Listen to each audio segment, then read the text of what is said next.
In today's video, I'm going to show you how to turn on two-factor authentication on Facebook.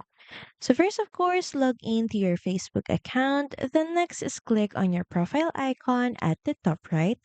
Then click on Settings and Privacy. And here, click on Settings. Now from here in the left panel, click on Accounts Center. Then next in the left panel, go to Password and Security. So here, look for two-factor authentication and click on it. So here you will be prompted to select or choose an account that you want to set up two-factor authentication with. So just select your account. And now here, choose how you want to receive your security codes. So it could be through an authentication app or SMS or WhatsApp or security keys. So from there, just follow all the on-screen steps to set it up and verify your method.